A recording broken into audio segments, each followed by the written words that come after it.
Anyone seen an AK sitting around here? I swore I left an AK. It was like right here. Oh well, I guess we're just gonna have to shoot this thing today. Welcome back to the channel, everyone. Today we're featuring a gun that's never been on the channel but has been heavily requested. Not because it's not a gun that I like. I grew up around these things. Today we are talking FALs. Join me, won't you? Let's make a lot of really loud noises today.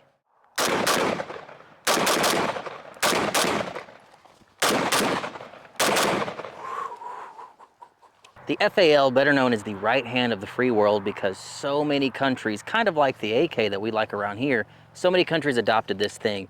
We as Americans had a chance to adopt this thing, but it was beat out, some say by conspiracies, some say by government politics, by the M14.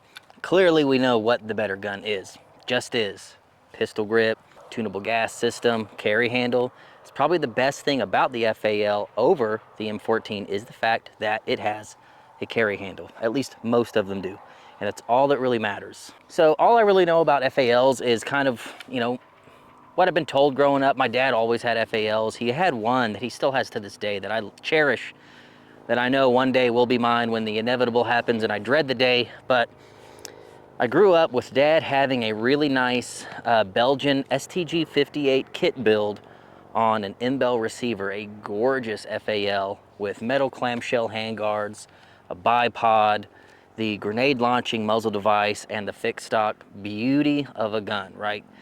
The FAL was one of those guns that was designed with a little bit of flair. They wanted it to look good, and that's not just gun shop lore. The guys that designed this gun really put a little extra thought into it so that it was aesthetically pleasing, and they really did a good job. There was always Dad's FALs kicking around, when I was growing up, and I shot them here and there, and I always just thought, man, that is such a cool freaking gun. One day when I'm older, I could have a big boy gun like that. Well, unfortunately, I'm older, and fortunately, I got a big boy gun. This honestly kind of threw me for a loop. This specific gun that I'm holding, it's a little weird because I actually had to do some Googling to figure out what the hell parts kit it was, because the receiver that it's built on is, it has a marking that kind of threw me off. So this is a metric pattern FAL para, paratrooper for short.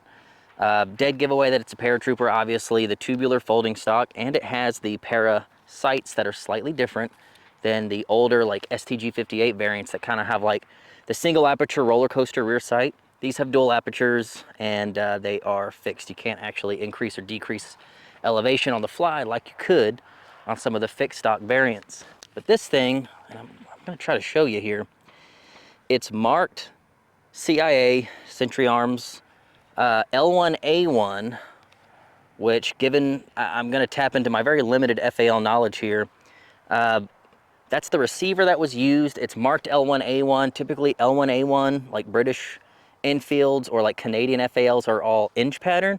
This is clearly a metric pattern gun. Has the metric pattern fingernail notch in the magwell. It takes metric pattern mags, and it's an Argentinian kit, so it is clearly metric. So I'm not really sure. Maybe you guys can tell me why it's marked Century Arms L1A1. There was a lot of Century Arms L1A1 sporters all over the place. In fact, you could do a quick search if you can find anywhere where you might be able to get you an FAL. You're going to see a lot of the L1A1 Century sporters. A lot of them had thumbhole stocks from the 90s. So not really sure what the origin of this thing was, because I can't find anywhere a Century Arms L1A1 marked para built on a Argentinian kit. I see a lot that have the full like 21-inch barrels. This has the 17.25-inch barrel, a little shorter than 18 inches, a little more than 17. It's like kind of right there in the middle, which some would say is probably one of the optimal barrel lengths on a para. It's about as short as you can go with getting a lot of velocity and still having quite a bit of mobility. You can't find these things with 16 inchers. I believe like DSA calls those the Congo rifles, but don't have one of those. We have one of these, and I think this thing looks pretty freaking nasty. It's got like a high gloss finish. It has the handguards that are cut for bipods. The barrel's cut for a bipod, don't have one. And it has the pretty common muzzle device that you see on a lot of like Argentinian paras. It's just got the 3 ports all the way around. I believe these are cut for grenade launchers. It's got gas rings. Saw that in a Michiko video. Misha's got some really old videos on FALs that I definitely watched before making this video, because I don't know all that much about paras. I can tell you, if you are into FALs, paras have a different recoil spring setup compared to the fixed stocks. The fixed stocks actually have like a little bit of the recoil system kind of going into the stock. You can't have that if you're going to fold it, so they've got a slightly different spring setup, which honestly, compared to a fixed stock, makes the charging handle have a bit more weight to it, but it's fine, because you get that, and that's freaking dope. I think FALs look really sick when they have carry handles. There's just something about it. Like when you see these things in video games, it's like you're always shooting this thing from like this perspective, and like the carry handle's up, which really does, if you have it folded a certain kind of way, really does like obscure your iron sight picture. But this thing's freaking dope. And those of you that know Argentinian kits, you'll recognize that little stamp right there. It's like 2 little arrows over a straight line.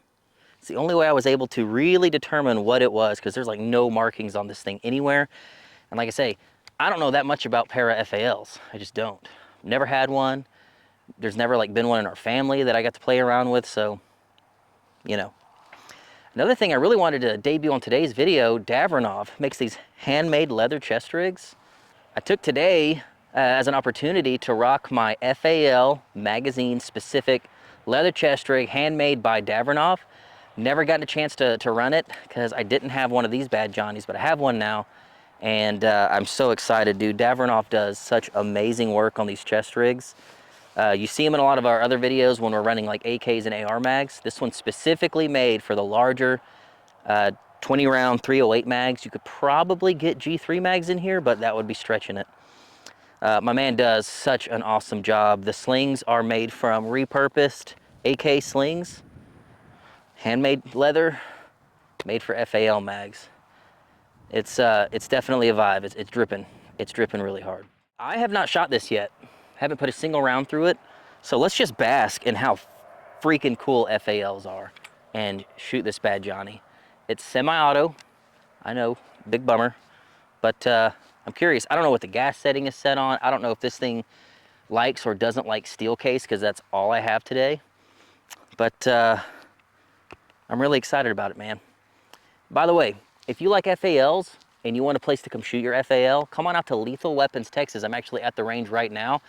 DSA, the only business on the planet right now that is manufacturing FALs. They're the only ones left. DSA is going to be at Lethal Weapons, Texas, displaying some awesome FALs, some semi-auto, some full auto. Come on out to Lethal Weapons and bring your FAL. Shoot the battle rifle division in the competition. Tickets are on sale right now, down in the description below. If I get to shoot the match, I'm shooting battle rifle division with an FAL. Let's get this thing hot, man. I've been waiting for this for like a week.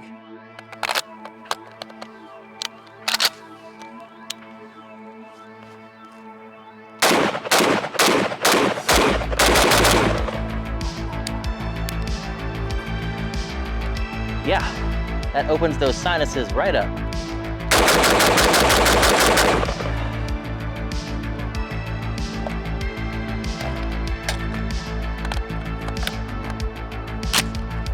Oh, never done an FAL reload before. It's not bad.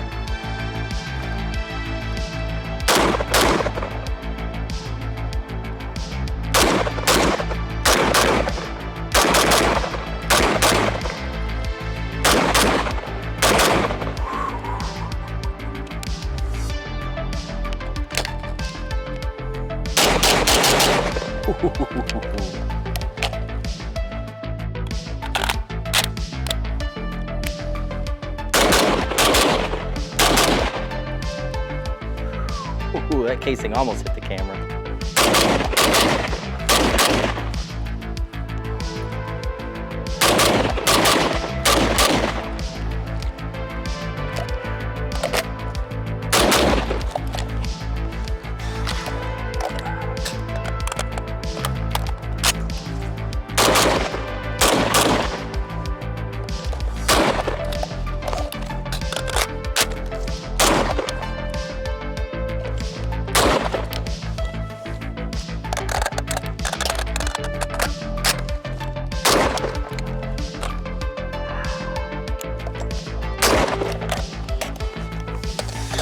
Whew.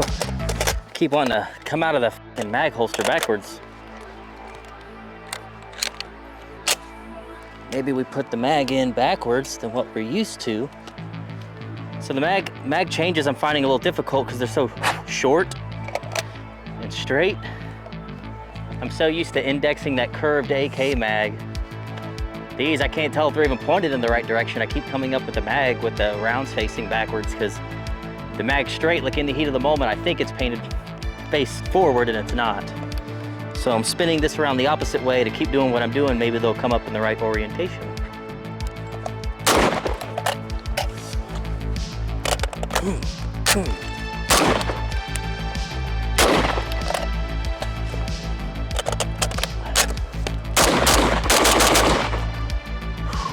All right. Man, this thing is dope. Super freaking cool.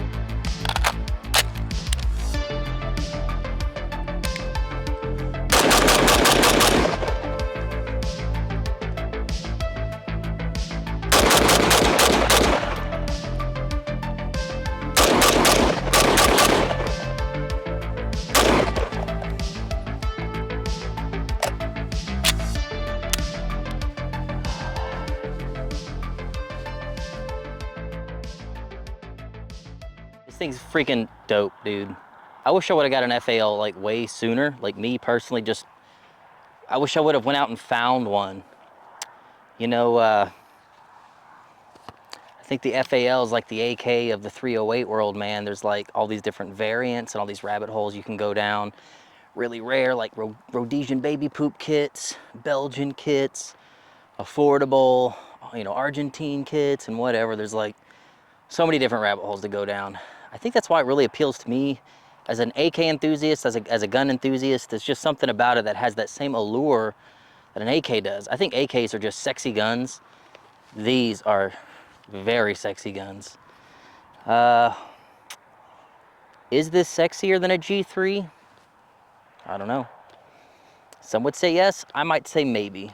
Definitely sexier than a M14, hands down. I think both this and a G3 are definitely better looking than an M14.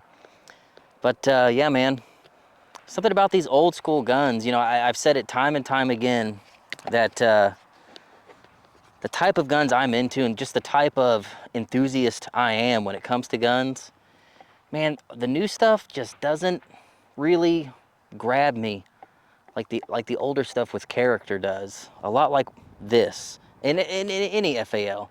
You know, before they started getting, you know, maybe some of the Picatinny stuff and some of the newer stuff. That stuff's cool if you're into that. And if you have like your collector FALs and you want that new, that really modern FAL, that's cool.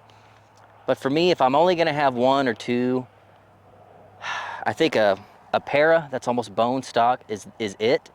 And I think like a really, really nice, like an STG 58 with a wood stock and the metal clamshell handguards with a carry handle, 21-inch barrel. Oof, that's hard to beat, man.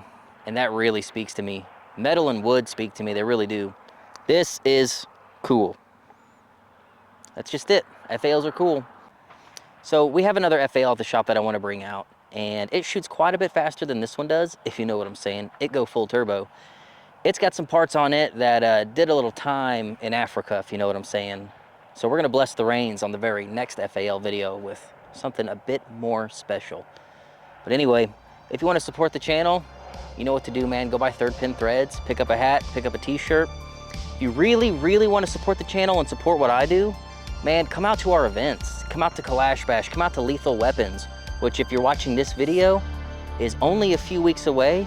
And I'm sure there's still a few tickets left, possibly to the match, but certainly there's gonna be general admission left.